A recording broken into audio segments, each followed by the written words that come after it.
Cancer is a tremendous battle for anybody, especially for kids. And Camp Cartwheel is a special summer camp dedicated to helping kids fight cancer and other blood disorders.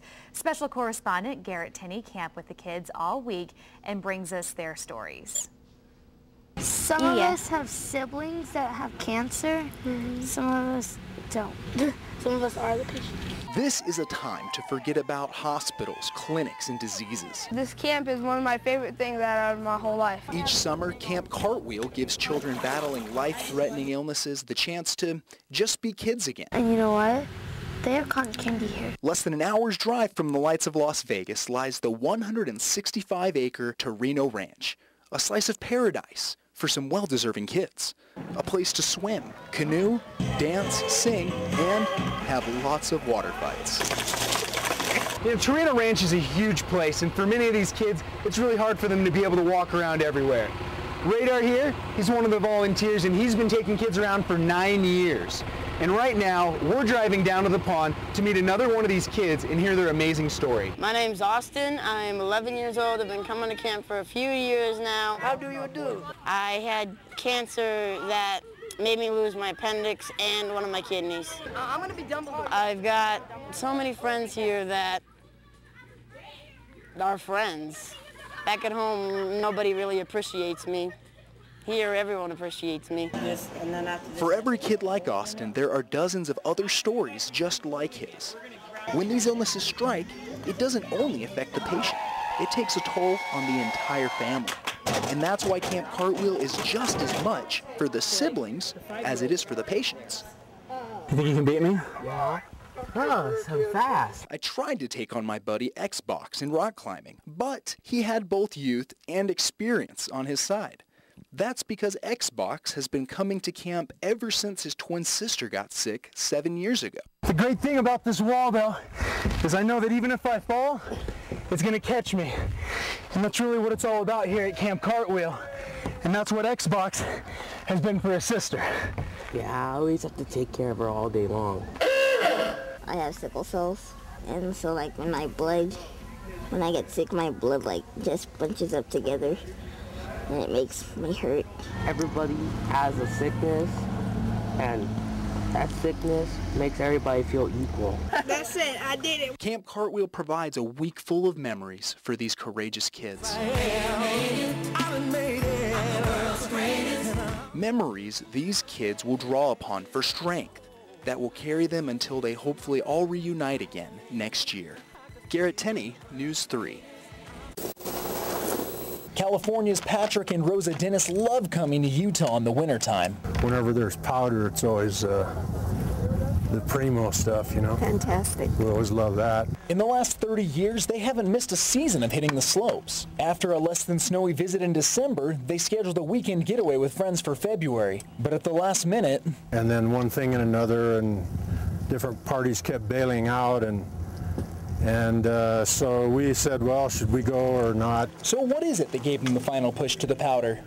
I kept getting my Facebook updates, and they said we got 32 inches this day, and we got 20 inches that day, and kept looking at the updates every day, and I said, hell, it's good snow, so let's go for it.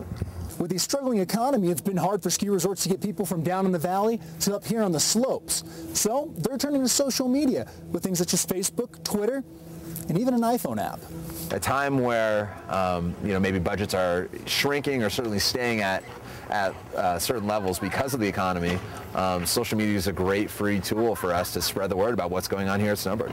Snowbird is the first of Utah's 13 winter resorts to release their own iPhone app, but nearly all of the resorts are cutting back on budgets and clicking into social media. And while it's hard to determine results, there hasn't been any complaining on either side. As soon as the word gets out, that we have snow and people start emailing around those photos and people start talking about it on the news, the phone tends to start ringing a little bit more. He gets up in the morning and that's the first thing he does, logs on to Facebook.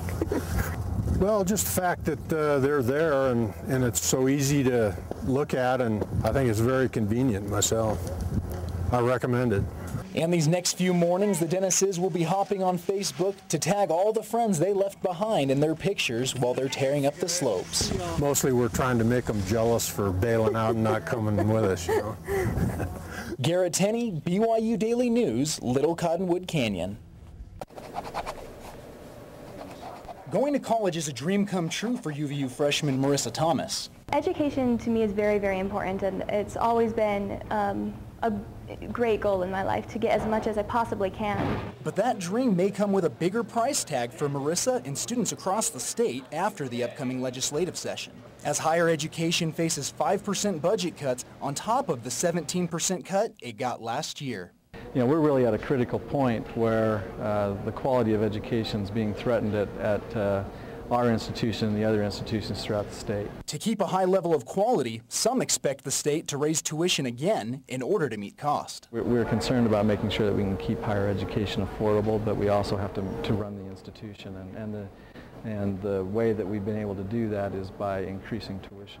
As the co-chairman of the Higher Education Appropriations Subcommittee, Senator John Valentine says there's some big decisions ahead. We're looking at some pretty good challenges in higher education for this next budget cycle. We're facing significant cuts in education, significant cuts in programs. But Valentine doesn't want to see students lose access to higher education because of higher cost. If we raise tuition to double digits like California does, we're going to price students out of the market. But at the end of the day, we're going to have a balanced budget. We're not California. We're not New York. We're Utah. And Utah students, like Marissa, are having to find ways to make it work. A daunting task to try to raise more tuition. I could make it work, but it would be a challenge. Picked up by the slide. Pound your chest, flap your wings, and lace up them cleats. Mascots from across the country teamed up to prey on a team of Little League All-Stars. I like hitting the mascots. It's pretty fun. The 6th annual Mascot Bowl gave fans the chance to see their favorite mascots up close and personal. It's been so fun.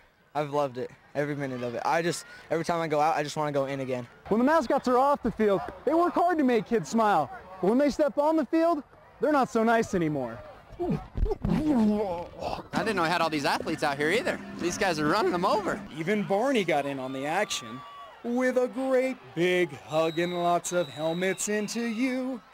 I don't think they loved him too. It's just fun with the mascots just because you have to gain tackle them. You can't hit them low. All this fur and feathers starts wearing these guys down and they get tired. While some took to hibernating, several mascots took the time out to do their best impression of yours truly. Hey, you're supposed to be in! Quit dancing! Charlie, you're in! Oh, don't pick them. The mascots danced their way to a 34-30 victory. But more importantly, helped to raise nearly $30,000 for the Firemen and Friends for Kids charity. In December, we're going to take all this money that we earned tonight and we're going to take little kids shopping for Christmas presents. Garrett Tenney, Daily News, Lehigh.